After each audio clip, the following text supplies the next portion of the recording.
Àgbékẹ́ ó ní o ti jìṣẹ́ jìyà lórí ọmọ dandan ni kó jọ̀rọ̀ dandan ni kó jọ̀rọ̀ ní ti ìyẹ́. Ẹ káàsán, ṣé dáa lẹ wà? Fine ma, mo wà okay. Salaam alaikum. Wa alaikum salam.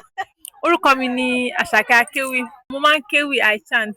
So mo fẹ́ bi yín pé ṣé ever since you started schooling, is there someone that has been so supportive? Like someone that is supporting you back to back? Is there anyone? Oh, sure. My And parents who is that? actually. Okay. But I can say my mom, yes. Okay.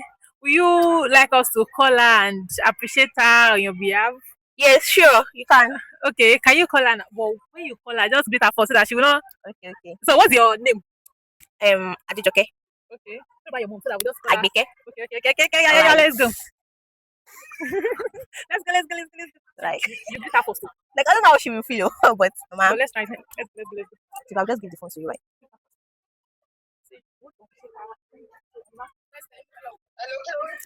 Hello ma. Mi mo fẹ́ appreciate yín, like just like all your effort on me. I'm hearing you. Okay. Àgbékẹ́ o, Àjọkẹ́ ní kí ni wọ́n fi ṣẹ̀san oore abiyamọ ṣe. Ó ní bí mo kọ́lé ọgbọ̀n fún gan kó máa tó o. Ó ní kórí mi jẹ́ ń lè ṣẹ̀san oore fún dọjọ́ alẹ́.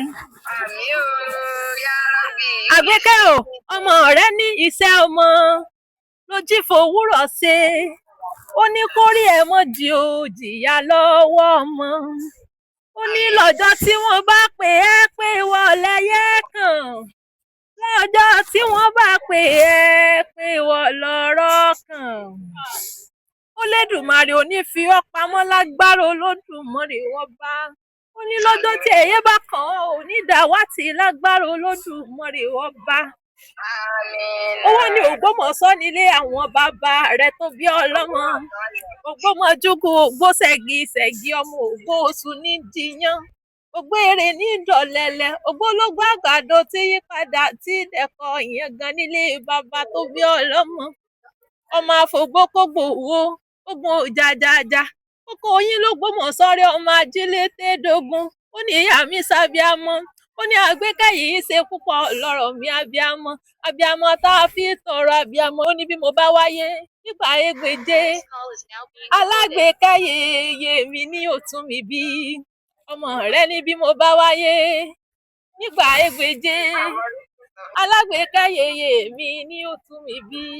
Ó ní Àgbékẹ́ tóbi púpọ̀ lọ́wọ́ mi. Ìyá ni wúrà olówó iyebíye tí ó ṣe fowó rà nílé ayé. Abíámọ́ abọ̀já gbọ̀rọ̀gbọ̀rọ̀. Ó ní ohun gbogbo tó ti fàlàáfíà kó jọ. Ó ní orí oníjó tàwọn nígbàjọ lágbára Olódùmarè ọba. Ó ní lọ́jọ́ èyí ọmọ. Èdùmàrè ò ní fẹ́ lòmí ìrọ́pò rẹ. Èyí ọmọ aṣojú ẹ. Lọ́jọ́ èyí ọmọ. Èdùmàrè ò ní fẹ́ lòmí ìrọ́pò rẹ Àgbékẹ́. Àgbékẹ́ wọn jayé orí rẹ lọ kò ní nira. Ó ní ìyá Kẹ́mi. Ó gẹ̀mí o ìyá mi kẹ́mi níbi mo wà ní kékeré.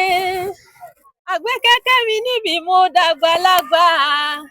Ìyá Kẹ́mi ó gẹ̀mí o ó ní ìyá bí rẹ sọ̀wọ́n gógó. Abíámọ́ abọ̀já gbọ̀rọ̀gbọ̀rọ̀. Ó ní ṣéjọ́ wọn jó padà lọ́nà fún ni.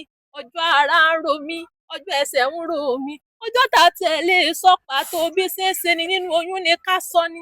Ọjọ́ tàbí amúfẹ̀gbẹ́sùn pamọ́ ó lè wálé ayé. Àgbékẹ́ ó ní o ti jìṣẹ́ jìyà lórí ọmọ dandan ni kó jọ̀rọ̀ ní ti ìyẹ́.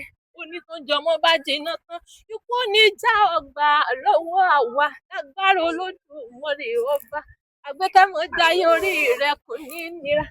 Àgbékẹ́ mọ jayé orí rẹ kò ní le koko. Ẹ káàsán wà. So apàdé wọn yín nínú skirisi. Sọ wá bí wọ́n pé tí wọ́n ní ẹnì kankan tí a lè bá wọn pè. Tí wọ́n ti sọ́pọ̀ tí wọ́n láti jọ́ ìtọ́wá ní kíkà pé kàkì thanks for being a good mom. God bless you. Ẹ máa jẹun ọmọ lágbára Ọlọ́run ọba. Lọ́jọ́ ẹ̀yọ́ ọmọ wọn ní fi yín ṣàwátì lórí òní fẹ́ràn iṣẹ́ tẹ̀ ṣe. And she's already crying. Oh my God. Thank you. You're welcome. We shall be with you. Amen. Why you crying? Why you crying? Like Oh, sorry. thank you so much. I really appreciate it. Thank you. You're welcome. Thank you so much. You're welcome. You don't get